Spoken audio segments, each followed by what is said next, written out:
Аз съм Ванина, секс коуч съм, или по-скоро коуч по секс и интимност. Точно така да се представям, което е нещо така горе-долу ново за България. Не е някаква професия, която често срещаме и хората много ме разпитват за нея. Какво представлява? Какво представлява? Всъщност това е коучинг модел, който използва много преживенчески методи. Което значи, че също когато сме в сесия, когато сме аз и ти, вместо да говориме, просто и да обсъждаме какво се случва в сексуалния ти живот и така нататък и с интимността ти, пренасяме всъщност цялата ситуация тук и сега. По време на самата сесия. Тоест, ако има някаква емоция, която ти е трудна, опитваме да видим каква е тази емоция, да я усетиш в тялото, за да видим какво се случва. Ако има някакъв разговор, който може би те тригърва, минаваме през този разговор, дори го правиме, говориме го, за да видиш ти как се усещаш. Метод да се казва соматика и наистина много разчита на това преживяване по време на сесия. И често пъти вече говорим все пак за секс коучинг. Всъщност през по-голямата част от времето работя с, хайде да не казваме проблеми, но предизвикателства и трудности, които хората имат в сексуалния си живот. Най-често това е болка по време на секс или ниско ниво на желание при жените, при мъжете еректилна дисфункция. И вече в двойката много често е липса на секс, което всъщност в повечето случаи идва от липса на комуникация и липса на свързана след конфликт. Т.е. случва се конфликт и хората просто не го разрешават и оттам вече има събиране на неприязан. Да, работата с телесното или соматичното, както го наричаш ти, е много важна, защото още Фройд отбелязва, че това, което ние не успяваме да изразим като емоция, след това се превръща в някакъв конфликт. И затова телесните, психотелесните терапевти, както и соматик терапевтите имат специфично място в психотерапията. Но аз те помолих да се видим, защото има една тема, която рядко се засяга и тя е темата за сексуалното съгласие. Консент, може би за голяма част от хората още дълго време ще остане в какво означава. Нека да тръгнем по темата. Защо е важна тази тема да бъде гледана за мен не само от жени, но и от мъже? Това е много тема, която е близко до сърцето ми. Аз самата правя много ивенти и много събития, които са свързани точно с граници, с съгласие, в които правим много преживенчески, всъщност и телесни упражнения, точно за усещането на границите си и за това как да дадем съгласие, по какъв начин, по какъв метод и така нататък. И от тази гледна точка сексуалното съгласие е абсолютно част от цялостната рамка на това как даваме съгласие и какво значи това. И да, определено не е нещо, което често обсъждаме, не е нещо, което е така в диалог, как да кажа, обществения диалог. И дори често ми се случва, когато говоря за нещо подобно, хората отсещат да казват ми, то не е секси, не е готино да искаш съгласие. А всъщност не е така, то може да бъде направено по много готин, интимен начин, не е необходимо да излизате от тази рамка. Всъщност съгласието и границите много добре могат да дефинират какви са отношенията ни, дори сексуалните, и да помогнат всъщност на тези отношения да се развият по начина, по който искаме. Но пак казвам, да, права си, това не е тема, която много е обсъждана, за съжаление. Е хубаво да говорим за това. Като терапевт, според мен темата започва от много ранна възраст. Обществото вече го изисква. Ние минаваме в друго разбиране на ролите, на темата за границите. Когато дете каже не искам да ме докосваш или не искам да се боричкаш с мен, това също е признаване на границите и оттам започва изобщо разбирането за уважението на телесните граници на другия. Да, аз даже често, когато говоря за сексуално образование, имам предвид това. Когато кажа за сексуалното образование, трябва да започне много рано, от една 5-6 годишна възраст. И имам предвид точно това. Всъщност, научаването за детето, това е твоето тяло, това са твоите желания и намерения и е хубаво да знаеш как да ги защитаваш. Хубаво е да знаеш как да кажеш, не искам да бъда докоснат, не искам това и това да се случи, това е моето тяло. Да се научат на една такава автономия, която всъщност само познаването на границите ти и даването на съгласие или несъгласие могат да те научат. Дори не е винаги насилие, физическо дразнение, което на теб не ти е приятно. Да, сега като кажа физическо дразнение, веднага се сещам, като съм била малка, как са идвали баби и дядо си ми пипали бузите и са ме дърпали към тях. И аз много добре спомням колко ми е било неприятно това, но съм била дете и не се прави така, трябва да го изтърпиш и така нататък. И със сигурност това оставя някакъв отпечатък. Така че хубаво да не го подценяваме това. 2019 Милена Попова, тази авторка от български произход, направи една книга, която е доста обобщаваща и много разумна, разглежда как върви сексуалното съгласие изобщо в обществото. И тя там има един отказ, в който говори за важността да не оставаме в не означава не, т.е. когато един от двамата партньори, независимо от пола, му каже не, другия да се съобразява, да се върви може би повече към да означава да. Т.е. ние през позитивното да утвърждаваме това, което се случва помежду ни. Ти къде си в разбирането за... Ами много е, как да кажа, субективно. Много зависи от ситуацията, много зависи от партньорите, много зависи от това как се усещам, какъв е биоденим и от много неща може да зависи. Едно от важните неща за мен е тъй като когато правя събития, това е малко по-така стресова ситуация, ти си в повечето случаи с непознати хора и ти е малко по-трудно да защитиш себе си, да поставиш граница и затова винаги на тези събития казвам, ако е може би, кажете може би, приемете го като не. Тоест бъдете малко по-консервативни. Обаче, ако ситуацията е примерно между двама партньори, които са заедно от 10 години и така нататък, тогава ситуацията е друга. Тогава вече можете малко повече да експериментирате и да опитвате неща. Можете малко, ако е може би, хайде да пробваме, нали? Не е необходимо да сме толкова консервативни. При мен идеята е, че много държа на това всъщност. Когато искаме да опитаме нещо ново или когато искаме да провериме граници и да дадем наистина адекватно съгласие или несъгласие, е важно да знаем, че някоя от променливите, така да се каже, е хубаво да ни е стабилна. Примерно, това звучи много научно, но примерно, ако знаем, че сме в нова среда и с нов партньор, да, хубаво е да бъдем по-консервативни. Но ако примерно сме в нова среда и с партньор, който много добре познаваме, можем малко повече да опитаме и да експериментираме. Просто е важно, когато искаме да експериментираме, да имаме поне едно от тези неща, някакси да ни е стабилно и да ни е комфортно и да знаем, че ни е безопасно. Добре, нека да започнем от тези, които тепърва влизат в темата. Какво означава съгласие, да искат съгласие? Понеже сме водени от масова култура, в която жените правят едно и очакват нещо друго да се случи, някакви такива вицове, дали не бягам твърде бързо. И една част от мъжете са които изобщо се замислят по темата, а те не са никак малко, по мое впечатление, те се чувстват неловко, защото не знаят какво да направят. Една нова връзка. Двама партньори, които са млади, т.е. са необременени от всички сексуални вицове, които са слушали, или поне не са толкова обременени като хората над 40. Какво означава тогава съгласие? Нещо, което е много важно за съгласие, което много често пренебрегваме, е, че съгласието всъщност е процес. Ние си мислиме за съгласието много често като нещо, което се случва еднократно, казваме да, не и приключваме въпрос. Но всъщност съгласието е процес. Съгласието е, може би сега се съгласяваме на нещо, това не значи, че се съгласяваме на всичко. Много добър пример е флиртуването, например. В този случай даваме съгласие, примерно за тази част, за флиртуването. След което вече да проверяваме със себе си най-вече, но може и с партньора да проверяваме. Дали искаме да продължим, какво искаме да се случи от тук нататък. И за мен важното е просто наистина да се случва това проверяване с самата себе си. Това, което каза за жените и за мъжете, е много адекватно наистина. И то се случва най-вече от социализация. Ние не знаем какво искаме и как да го заявим. Те не знаят как всъщност да го приемат. Защото много често те са научени, че трябва да са по-агресивни, че трябва да са по-напористи и така нататък. И че всъщност когато чуят не, трябва да опитат още. А всъщност не е така. Но въпросът е, че това има едно нагаждане, което се случва. Има един процес, който се случва между двама човека. Вербалната комуникация е много важна също. Затова много хора казват, да, но езика на тялото, аз мога да го прочита, мога да разбера, че тя иска. Не е така.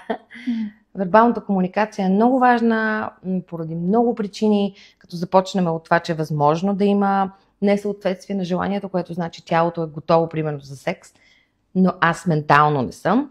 И минеме през вече разнообразието, като примерно хората, които са на спектъра, всъщност имат нужда от това вербално потвърждение, защото има трудно да четат какво се случва. Да, другото е, че ние като мъже и жени по различен начин даваме невербални сигнали. Един мъж завеждане на жената в едно затворено пространство, докато при жената това желание по-скоро се показва през докосване, някакъв вид интимност, доближаване и така се дава сигнала за искам близост, давам близост. И пак казвам, и пак е много важно да имате предвид, че това, че искате докосване, не значи, че искате пенетрация. Това са много важни неща, които някакси много ги забравяме. Примерно, натискам се с някой и сега пак същото трябва да стигнем до пенетрация. Това също не е така. Хубаво е да ги усещате нещата в себе си. Може би искате само да се натискате с някой известно време. Това няма абсолютно нищо лошо, абсолютно окей. Когато знаем това и когато усещаме границите, ни е по-лесно да кажем не, окей, съм до тук и да го направим по адекватен начин. И ето тук идва един човек, който казва, значи докараме до това положение и сега казваш не, нали? Това не е честно. Какво е честно? Честно и нечестно в секс е доста така трудно понятие. Честно е да се върдиш със своите граници. Честно, ако не усещаш нещо и ако не искаш то да се случи, да си го кажеш, това не е да си заявиш тази граница. От тук нататък човека как всъщност реагира на твоята граница е негова отговорност. Вижте, ако не е вече насилие, в такъв случай вече говорим с нещо друго. Но така че това честно, не е честно. Разбирам те, виждала съм го. Не дължиш на никой човек пенетрация, не дължиш на никой човек да се стигне до някъде, докъдето този човек е решил, че иска да стигне, ако ти не искаш да го направиш. Това е много важно. Много често го забравяме. Очудващо в дълги връзки по-често, защото има едно такова усещане ми и ние сега, нали сме партньори, трябва да дам това, което се изисква от мен. И всъщност това още повече убива желанието и още повече влошава нещата. И там процесът е по-скоро разрешение на конфликт и комуникация. Но важно е да знаем, не си длъжна казвам, защото в това случай повече жените го правят това, не си длъжна на никой да даваш. Това, което се случва е, че единият човек е много настъпателен, другият човек се свива и просто тотално престава да заявява граници, да дава съгласие, просто приема, че това се случва. Постоянно е в това, добре. И връзката за този човек се превръща в, как да кажа, задължение, връзката се превръща в, ние сме заедно, нали, така, някаква даденост, която просто трябва да се изживее, трябва да се случи. Тоест има една такава, нещо като обреченост, но стоене в тази ситуация, нали, това е ситуацията. Другото, като вариант е, което също много често се случва, всъщност да са незаявени граници около секса. Около това колко често правим секс, какъв секс правим и така нататък, кой инициира. Много често това сме ние, жените, които нямаме толкова желание за секс, но го правим заради партньора. Ние никога не инициираме, в повечето случаи не правим секса, който искаме да правим, просто защото не знаеме. И в този случай се получава едно такова хеменари секс по необходимост, по задължение, който е най-гадният секс, може би, възможен. И първо, че желанието на тази жена тотално умира. Аз в мисъл няма желание за секс. И второ, това много се проявява вече в дистанцията, която се случва между двамата. Оттам се започва тази динамика, нали, единият държи ключа към секса, другия постоянно иска. И всъщност тази динамика също много не е здравословна и за двамата партньори. Така че това са най-срещаните динамики. Едното е дърпането и аз държа всъщност ключа, но нямам никакво желание за секс. А другото е тоталното потъпкване на границите от други, свиването на този човек. Просто аз нямам нужди, окей съм, обаче изобщо не съм окей всъщност. Тоест, консента, първо условие е това ти дали си съгласен с себе си да го дадеш и оттам вече, когато един изрази несъгласие, другия трябва да се съгласи, за да не стане някакъв вид семейно споразумение, че окей, от мен да мине. Да, окей, от мен да мине. Това като го чуи, просто ме заболява сърцето. Да, защото е вид несъгласие, вид много специфичен тип насилие всъщност. Да, това е точно добрето, което добре, хайде. Което аз много пъти с клиенти много говоря, това не е съгласие. Добре да мине там. Което в никакъв случай не можем да го броим за съгласие, защото тялото ти реагира, ти всъщност не изпитваш удоволствие и разбира се, че няма да го възприемаш като нещо, което е приятно и се научаваш. И самото тяло се научава. Това е нещо, което не ми е приятно, обаче го правя, за да може на партньора да му е окей. И пак казвам, тук се събира много и много неприязан и да, честно казвам, както и ти сама каза, това е един специфичен вид насилие. За как всъщност се дава консента и съгласието, това пак е субективно, защото пак зависи от партньорите и от специфичния човек. Аз се радвам, че го каза, че е важно всъщност първо да дадем съгласие със себе си, защото този процес много от нас го пропускат. Много от нас не знаят какво искат, много от нас, когато искат да кажат какво искат, веднага им се включва срама, страха, не мога да го кажа това сега, той ще се обиди човек, или не мога да го кажа, той по някакъв начин ще агресира. И всъщност много често не го казваме това и си събираме и желанието и нежеланието вътре. Така че много важно да можем да го чуеме това желание, защото ние много често сме го натъпкали и не го и чуваме. И първата стъпка е това, да го чуем. От тук нататък вече различни хора предпочитат различен всъщност. Аз те питам, защото голям проблем ми се струва, че хората нямаме думи. Ние след това може да ги интерпретираме, но доколкото за много хора изобщо от щипането на бузки до правя секс, за да не излезе, че съм тепачка или тепак, е невъзможно. Не знае на какво да кажеш, какво да отговориш. Пък ние сме и в една, освен невербална и вербална среда. И някой може, затова те питам за конкретни фрази, да може някой да си ги интерпретира и да ги вкара в своя си речник, за да ги използва при нужда. Да, супер. В смисъл, очевидните фрази, които може би са най-трудните, са да и не. Да, знам, че повечето сме свикнали да казваме да и ние окей. Не, когато практикуваме не, е важно наистина да го практикуваме. Тоест, ако трябва да застанем пред огледалото, си кажем 100 пъти не. Ако трябва да се опитаме в други неща, в други контексти, просто да казваме все по-често не. Аз когато ги правя тези събития за граници и за съгласие, винаги има едно упражнение, в което хората просто върват един срещу друг, спират и казват не. Просто да го усетят това не, защото ние не можем и да го усетим. Да видим какъв вкус искаме да има. Дали е не, дали е не, дали е не. В смисъл, гняв ли има в него, какво има в него. Има други фрази, които, примерно, могат да бъдат не ми харесва, бих предпочела да правя нещо друго, примерно да дадеш някакво друго предложение, може да смениме с нещо друго. Има нужда от почивка, аз това много често го използвам, има нужда от почивка, когато говорим за секс. Може би да спрем за малко. В смисъл, често пъти, когато говорим за съгласие и въобще за някаква такава интимност в леглото, е важно някакси да избегнем това обвинение и това, не искам това да го правиш, спри да го правиш, смисъл. Това, нали, внушение, че партньора направи нещо грешно. По-скоро да го обърнем към себе си и на мен това не ми харесва, аз не искам повече да го правя. Това за мен не е приятно. Тоест да си завиме нашата си граница, а не да обвиняваме човека, че е направил нещо, без ние всъщност да сме заявили тази граница. Може би вече е момента да вкараме и тези стереотипи, които са не само от филмите, но и от порното, които една идея насилие или напоритост всъщност водят до добри резултати. Крайни резултати. Добър въпрос е това. Значи аз затова винаги, когато говорим за сексуално съгласие, което в този случай е възможно повече при връзки, когато говорим за мимолетни, за една нощ, така нататък, това е доста по-трудно.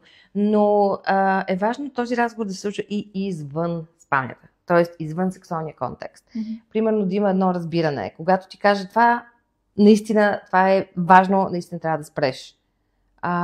Примерно аз често използвам нещо, което е техника в BDSM-а, което се казва светофаровата техника, то е зелено, жълто, червено. Зеленото е ясно, то е приятно ми, много ми е готино, него много рядко ще го чуеш. По-важни са жълтото и червеното. Жълтото, когато кажеш жълто, обикновено значи вече ситуацията е малко напечена и малко така почва излиза ми извън това, което мога да поема. И в този случай обикновено съветът е за партньора да забави малко. Да забави, може би да се спре, може би да се направи почивка. Червено е абсолютно нещо, което дори не е необходимо да се дискутира. Червено значи спри веднага. Това работи много добре в BDSM средите, защото е много ясно. И аз затова много често съветвам дори хора, които не правят BDSM, не се занимават с BDSM, да го адаптират по един или друг начин в спалнята. Може да не е жълто и червено. Може да е когато, примерно, забележиш, че вече не съм вербална или че изключително ми се стяга тялото или че не съм там, нужно е да забавиме, явно нещо се случва с мене.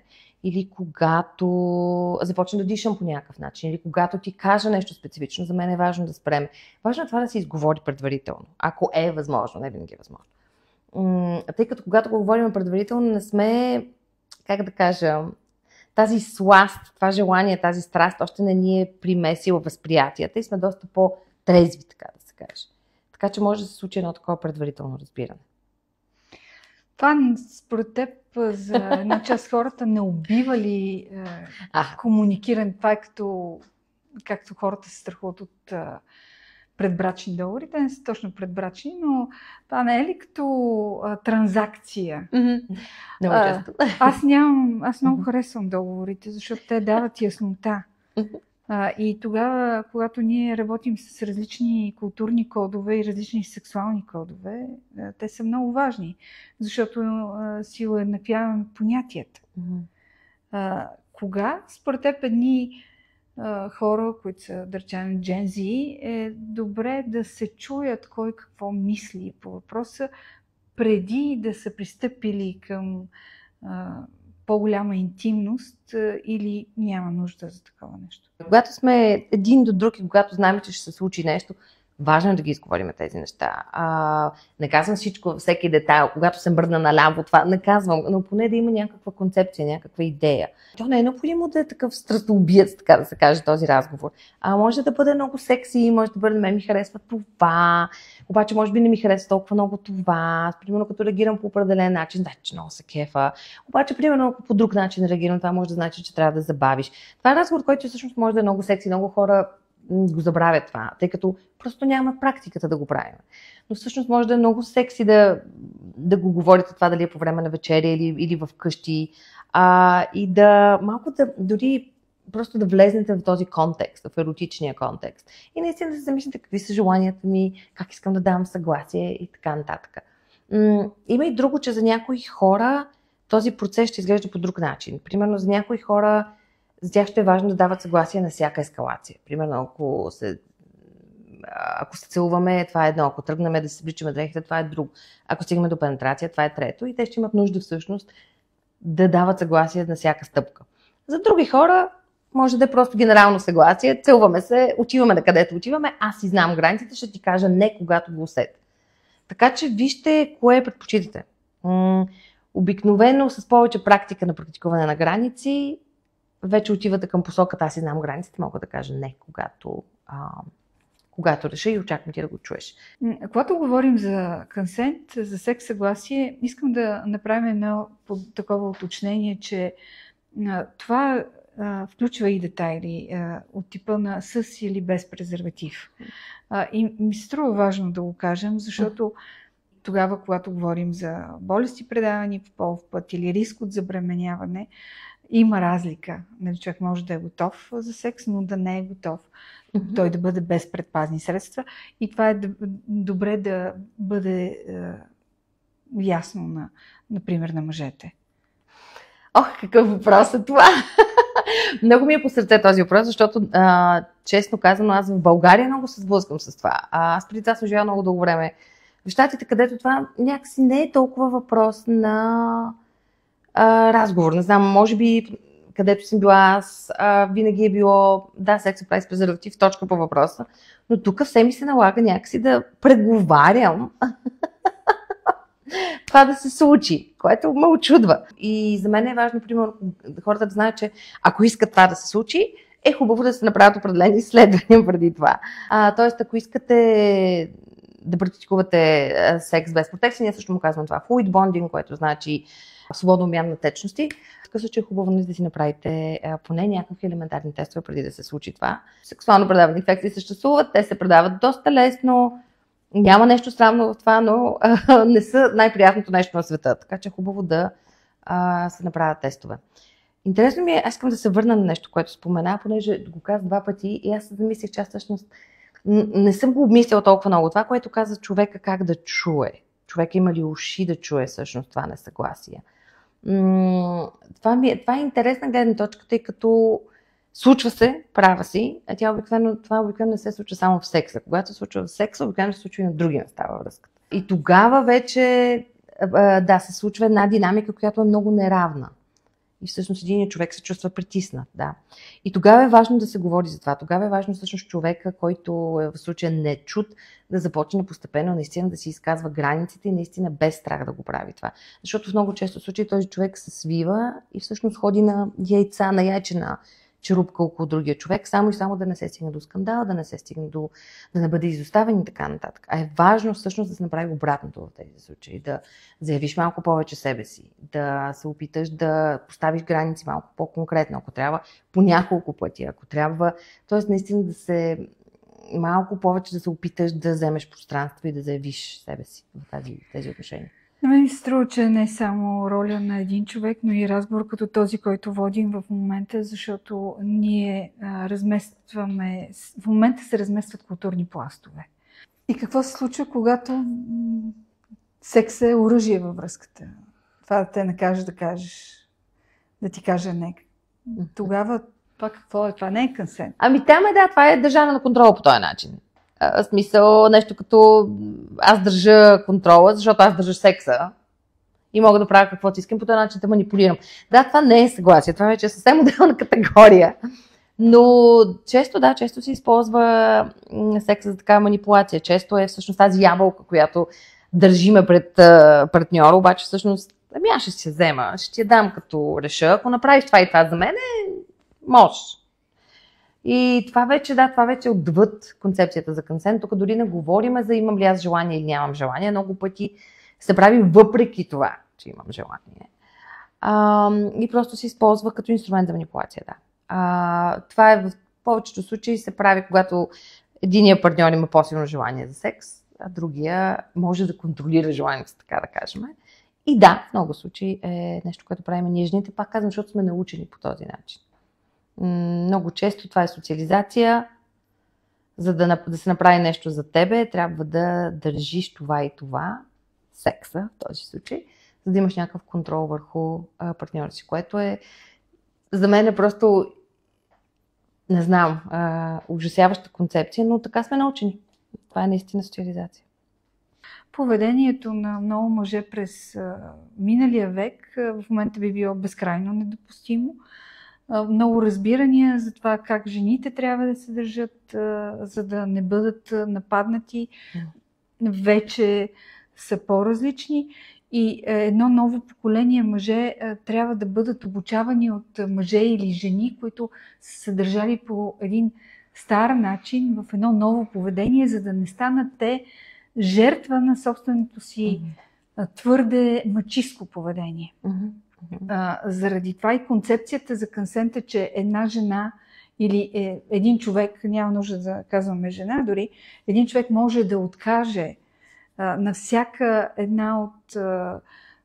всеки един от етапите да бъде интимен, дори не искам да говоря толкова за секс, колкото за интимност, и че това е право, както и това право следва да бъде защитавано не само от този, който го дава, но и този, който би искал да се възползва от него. Да, това е също права си. Една много важно уточнение, защото аз когато казвам важно е да заявите граници и така нататък, това е само в случай, че наистина можете да бъдете чути в някакъв момент. Ако наистина партньорът срещу не ви чува, постоянно нарушава тези граници, постоянно нарушава това съгласие, това е опасно. Това вече не е връзка, която е здравословна.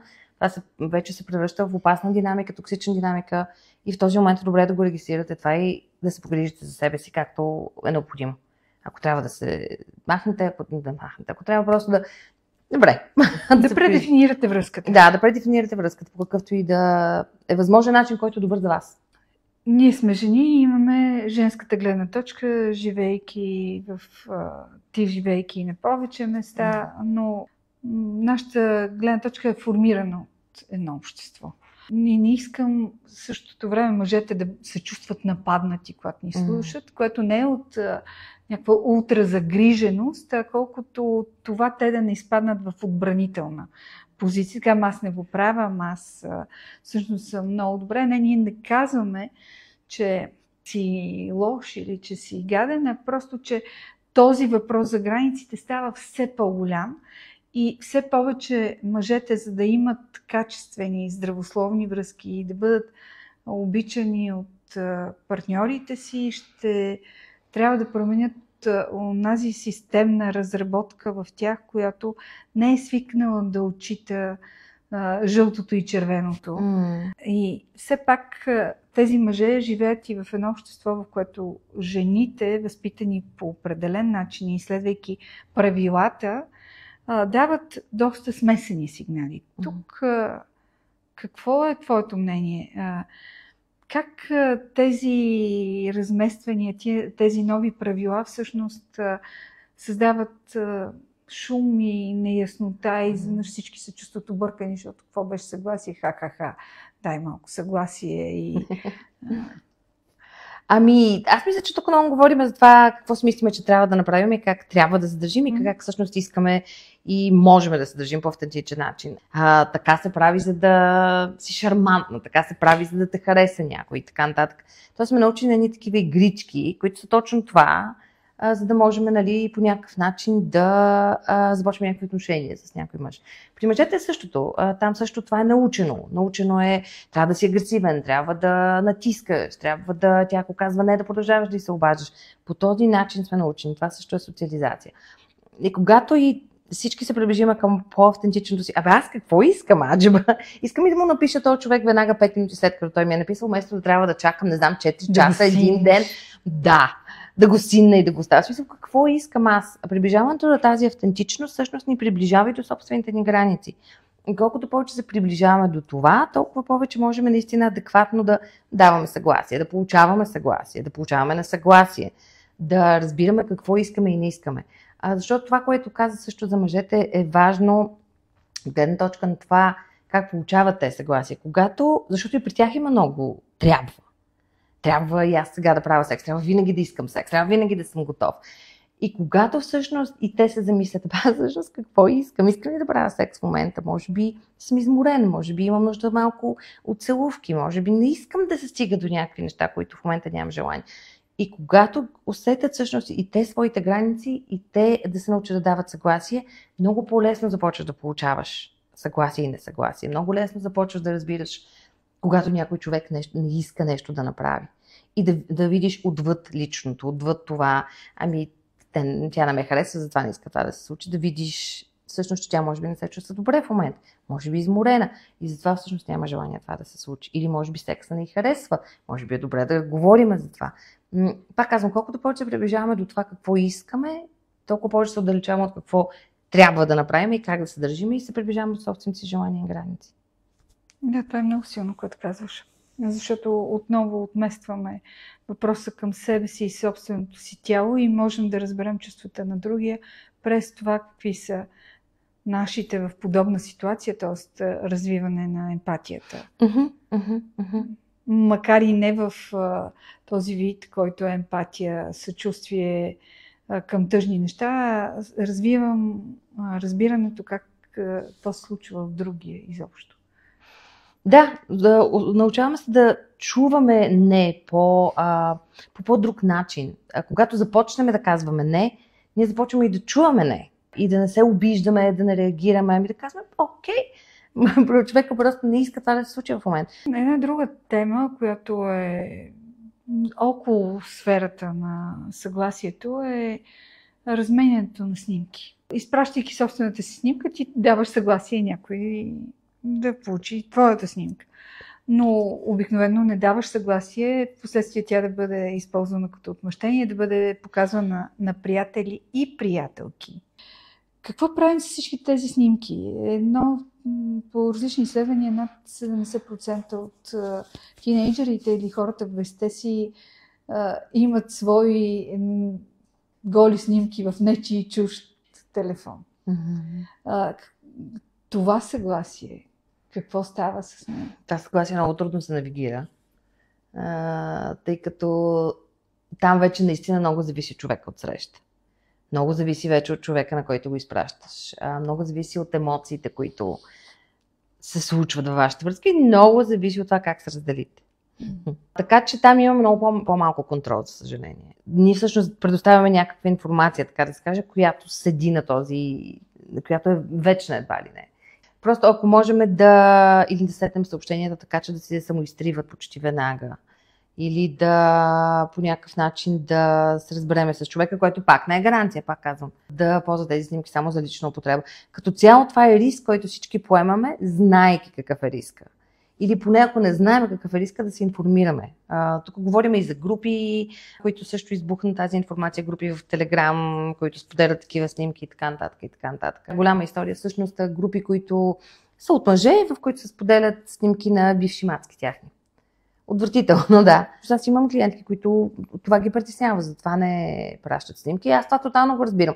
И там ми е много трудно да дам някакъв адекватен съвет, защото пак казвам, всичко е в контрол на другия човек. И всичко зависи от това наистина какво се случва, как се разделяте, има ли някакво желание за мъст от негова страна, защото ако има някакво желание за отмъщение, много лесно снимката се превръща в това отмъщение.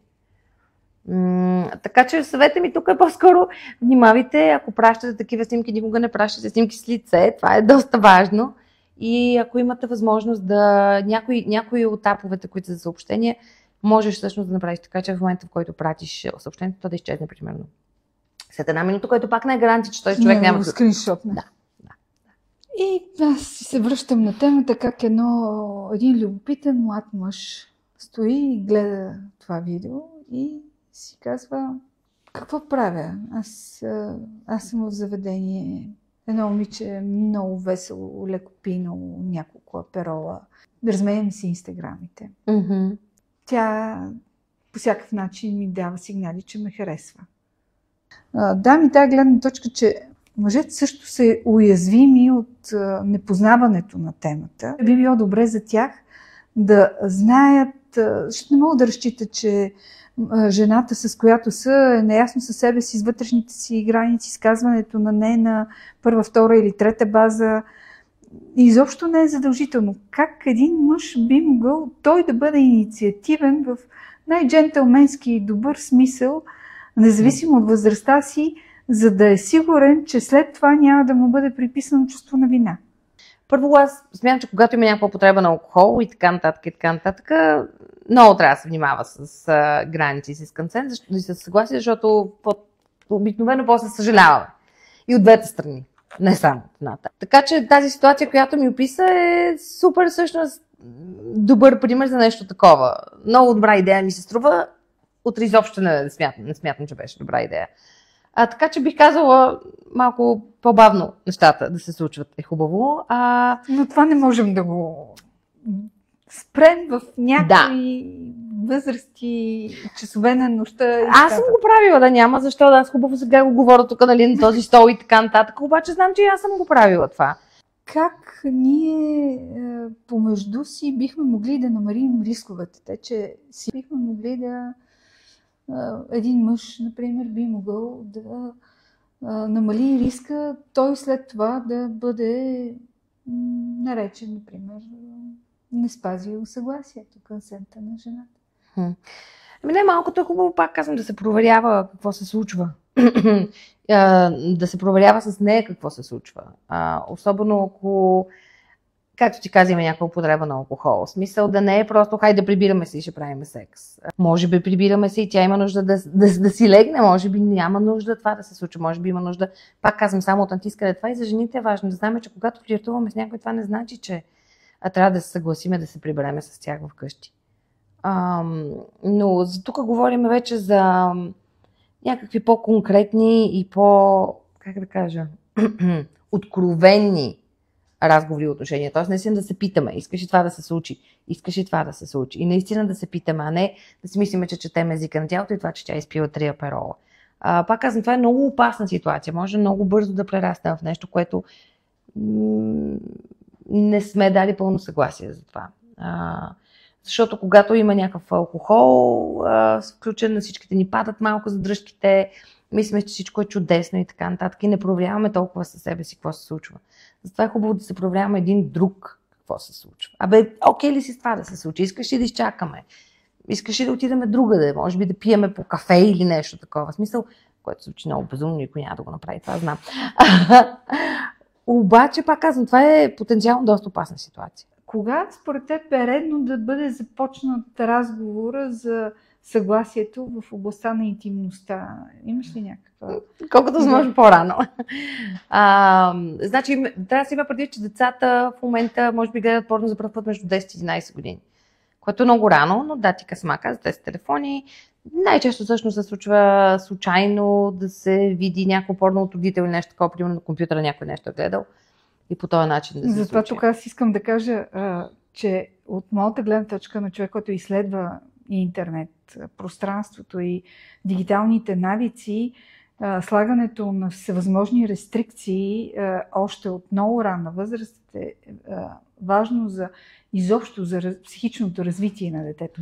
И то да няма достъп нито на собствения си телефон, нито на компютрите, да бъдат сложени всякакви семейни настройки, които и са безплатни, и са много важни. И те са важни не защото детето няма да види в някакъв момент друг гол човек, а защото има възрасти, в които виждане на нереалистично представяне на човешки отношения, създадено с цел забавление за възрастни, е по-скоро опасно за тях, отколкото да им даде някакво чудо невидено разбиране за...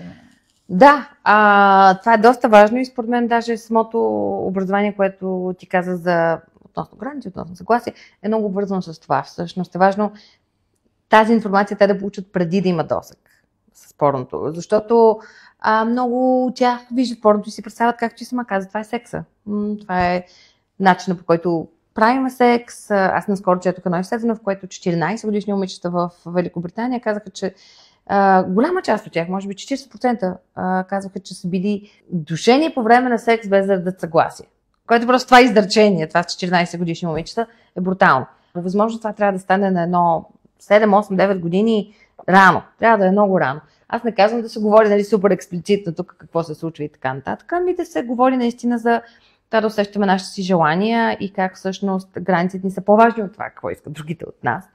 И наистина да знаем как да ги заявяваме. Защото това е практика. Това е практика и си трябва малко упражнение. Нали, да говорим за това как се дава съгласие, когато даваме съгласие, не даваме съгласие за всичко и така нататък. И постепенно да се премине вече към по-интимното, по-сексуалното. Не е необходимо да се започва с интимното и сексуалното, може да се започне нали, по-далече. Да, и това би могло да бъде правено в различни групови занимание и няма нужда да бъде докосвано до интимността и секса, би могло да бъде с искам ти дам молив, не искам да ти дам молив и другия да може да се съгласи с това. Да, дори да е, аз много често това, което правя, всъщност е много силно по телесен начин е личното ми пространство. Къде е личното ми пространство? Къде ти казвам да спреш?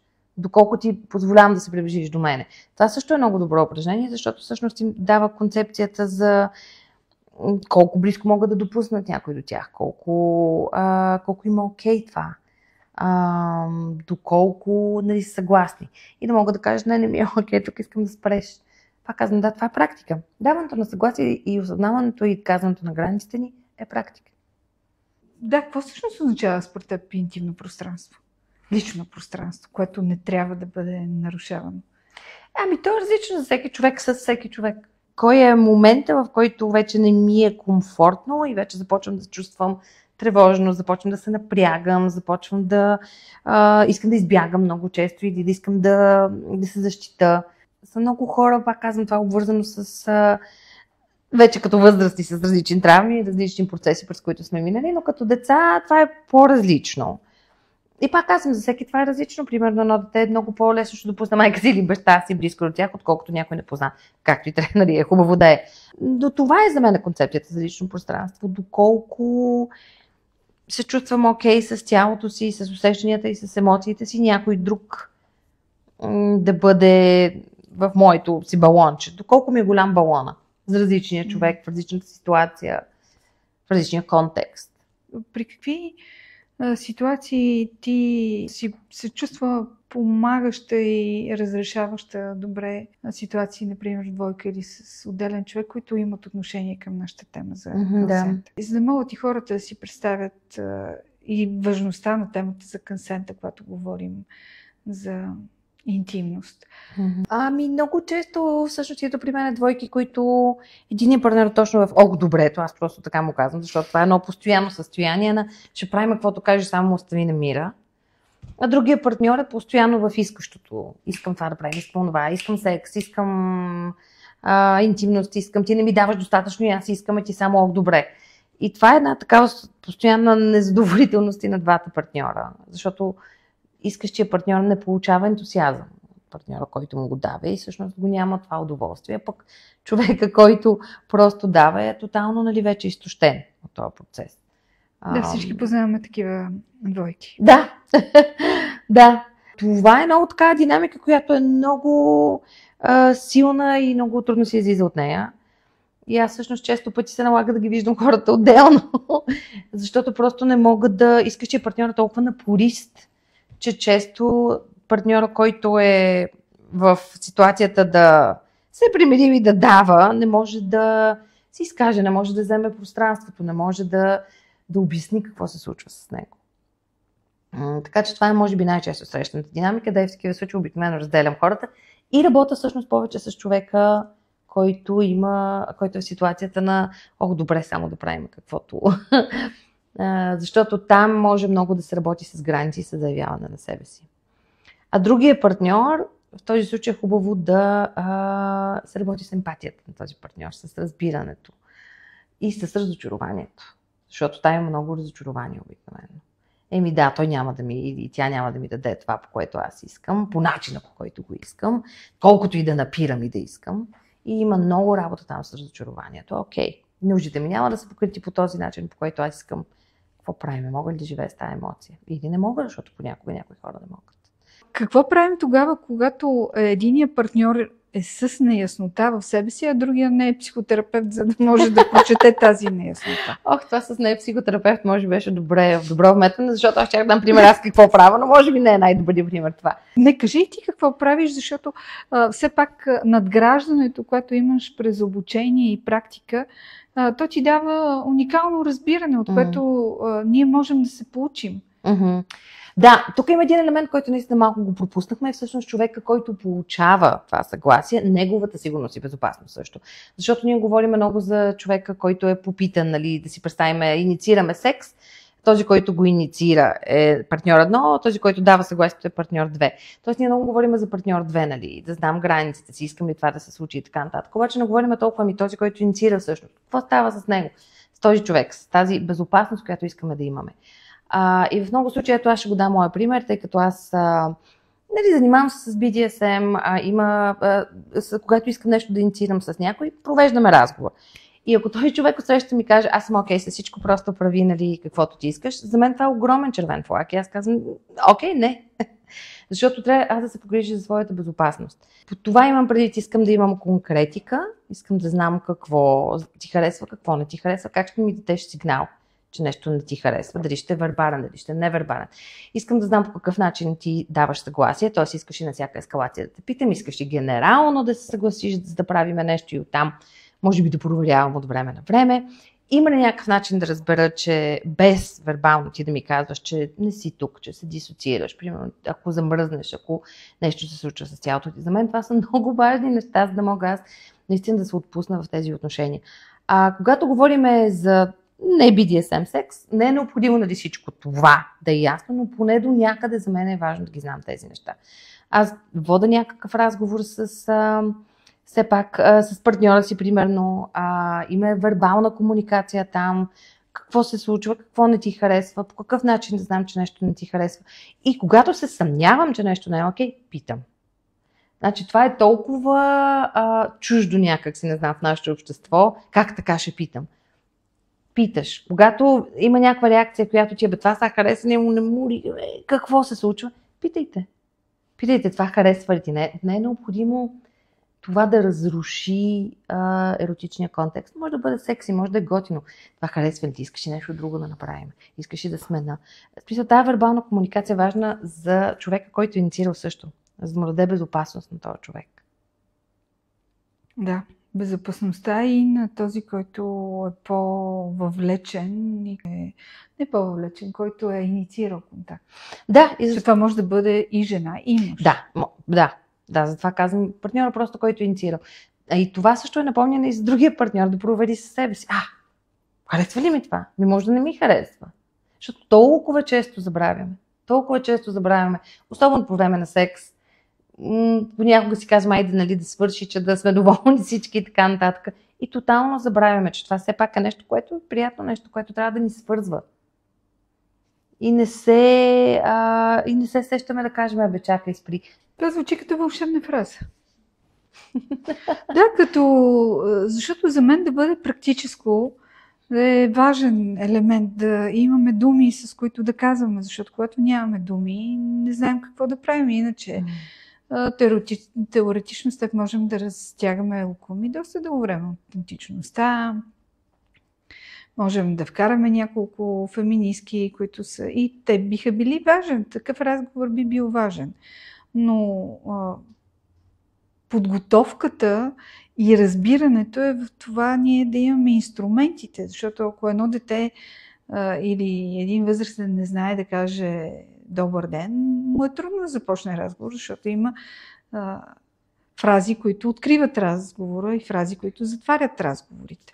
Една интимност, която не е желана, сама по себе си е основа на травма. Да, така е. И това е по-малко говоренето, че нарушаването на границите на тялото е проблем и от психосоматична гледна точка, защото това нарушаване е било през физическо насилие или през нежелано физическо взаимодействие, е тежко за нашата психика, защото когато тя не се е съгласила с такова нещо, дори с партньор, когато харесваш, това буди поредица от въпроси и проблеми, които се прожектират в всевъзможни други отношения след това.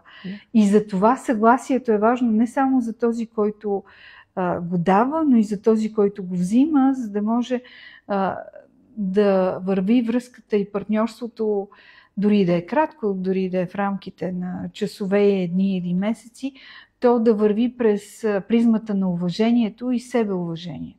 Абсолютно, да. И това проверяване, както и ти казваш, просто което ни връща в тук и сегато, това, което при ескалация, нали, е хубаво да се уверим, особено ако има някакво съмнение. Мен това ме присеща за нещо, което с мъже съм си го говорила нерядко, които казват, аз следа, нали, с предварителна игра сме и аз следа да видя кога е готова за пенетрация. И не знам сега дали е готова и това много ме обърква и не знам какво да правя. Аз съм казвам, питайте. Просто попитай, искаш ли? Готова ли си? Окей ли си? Да преминем нататък. Което е малко така много близко до акъла някакси, обаче не го правим, защото нямаме културата на това. Нямаме практика такава. Практика нямаме. Да. Културата се създава през практиката. Да, нямаме практика, просто нямаме практика. И за много хора е така, вау, ама мога ли? Да, знам, че звучи абсурдно и на мен ми трябваше време да свикна, но всъщност толкова много помага. Това помага и на двамата партньора. Вместо да се следят постоянно какво се случва, могат да се отпуснат всъщност за преживяването. Как човек, който му е отказано, може да преживее отказа без да го приеме твърде лично? Да, това всъщност се появява като проблем, когато приемаме нето като отхвърляне на цялото ни същество. Казано ми е не, аз целия съм отхвърлена, цялата съм отхвърлена, цялата съм нещо грешно, нещо не е наред с мен и така нататък.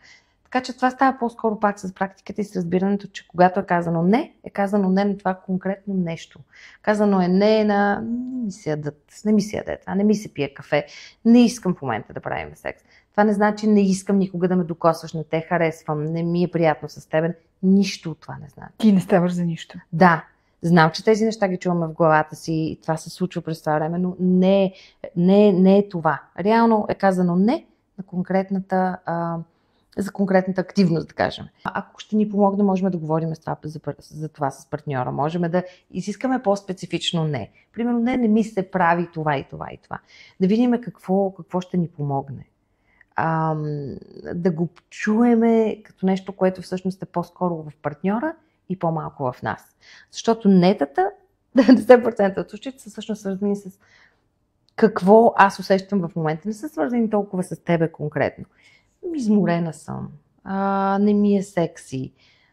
И има случаи, когато са свързани с тебе и тогава това е чудесен повод за разговор. Примерно много пъти сексуално отношение.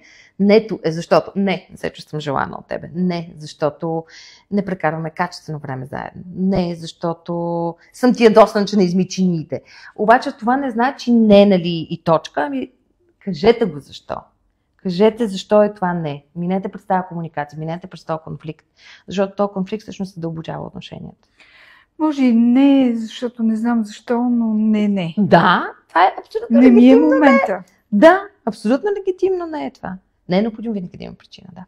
И другото, което е, че просто когато казваме не, можем да останем в свързаното, можем да останем в Дай ми пример. тези отношения. Сега с тебе, примерно, ти ме питаш, искаш да запишем още 1 час.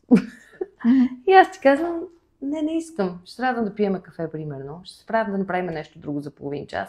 Обаче не искам да остана още 1 час тук. Искаш нещо друго да правим. Или дори да няма предложение, искаш нещо друго да правим. Просто седа с тебе в това. Не казвам не и си тръгвам. Не те оставям в това не. Аз съм с тебе. Това тръгване може да бъде и невербално, може да бъде оттегляне в лицето. Да. Може да е просто не. Искам да кажем, че и това да си категоричен в нето си също е проява на здраво усещане за собствените си граници. Но не към човек, когато обичаш и уважаваш, би могло да бъде не, което да бъде меко и което да дава това пространство, което ти оставяш. Аз държа да отбележа, че няма нищо лошо в категоричното не. Категорично не може да съществува и в отношения. Аз под това имам предвид, когато казвам, че винаги преди събитие, първото упражнение, което правим, е точно това не. И това са различните вкусове на нето. Защото то може да е не, може да е не, може да е не. Има много различни варианти и нито един от тях всъщност не е необходимо да включва тотално оттегляне. Напротив, аз мога да ти кажа категорично не искам това да се случи, но да остана в тези отношения, да остана в това свързване, да те погледна в очите, да съм отворена към теб. Дали дори да те прегърна? Да, дори да те прегърна, дори да има някакъв физически контакт. Това не променя по някакъв начин нето. Аз съм казала не, това не значи, че не те обичам. Да, това не от мен, за мен, а не като не те обичам и не те искам. Да, това е важно. Важен елемент на изказването на не, което много пропускаме. Смятаме, че трябва да се оттеглиме, защото ни е толкова некомфортно да го кажем това не. Което е собствена тревожност. Да. И което допълнително тръгва и в другия, заради това, че за нас е силна и тя, и в едно общество, което не е толкова склонно да разбере, че човек може да бъде негативен към дадена проява, но не като човек като цяло. Да. Към дадена постъпка, но тя не нулира човек. Да. И оттам го има и точно това глобализиране на нето. Нали? Нето е на всичко, казвам не на всичко в теб. Което не е вярно. Това просто не е вярно.